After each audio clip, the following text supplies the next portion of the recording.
ஆண்டவர் இரட்சகருமாக இயேசுவின் நாமத்தினால் உங்களை வாழ்த்துகிறேன். இந்த நாள் நம்முடைய ஆவிக்குரிய சிந்தனைக்காக நீதிமொழிகள் 11ஆம் அதிகாரம் 25ஆம் வசனத்தை நான் வாசிக்கிறேன்.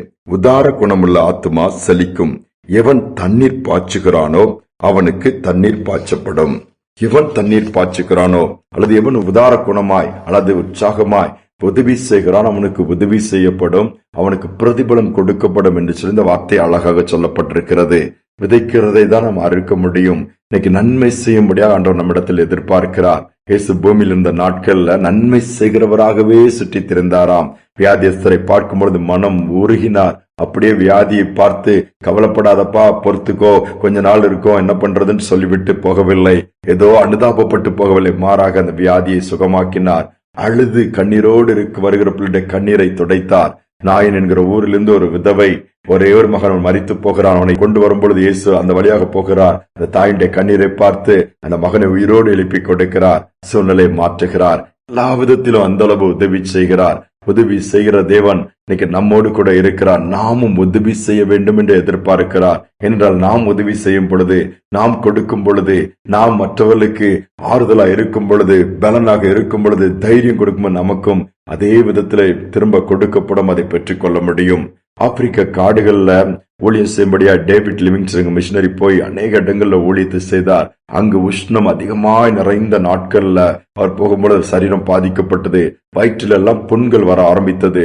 உடனே ஆட்டின் பாலை குடித்தால் நன்றாக இருக்கும் என்று சொல்லி ஒரு ஆட்டை வாங்கி வளர்க்க ஆரம்பித்தார். அதை வளர்த்து கொண்டிருந்து அதை பயன்படுத்த ஆரம்பித்தார்.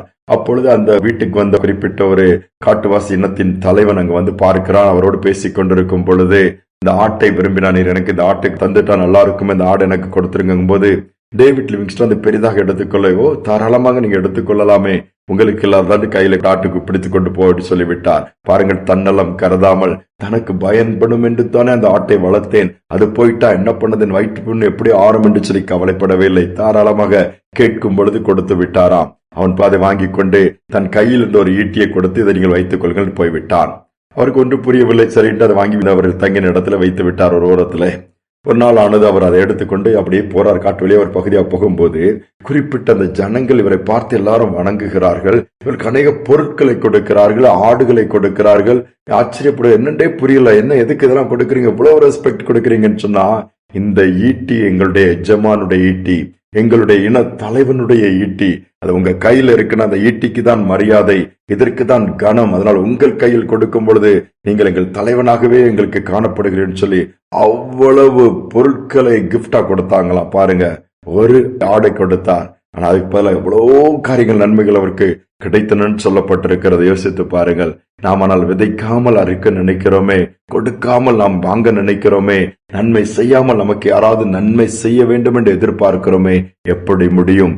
இன்று ஒரு தீர்மானம் எடுப்போம். முடிந்த அளவு, இல்லாதவர்களுக்கு இயன்ற அளவு நம்மளால் நன்மை செய்வோம். நன்மை செய்ய திராணி இருக்கும் பொழுது எல்லோருக்கும் வேதம் சொல்லவில்லை, செய்யத்தக்கவர்களுக்கு, யாருக்கெல்லாம் உண்மையாகவே ஜென்யூனா தேவைப்படுதோ அவளுக்கு செய்யும் பொழுது பரலோகம் அதை பார்க்கிறது.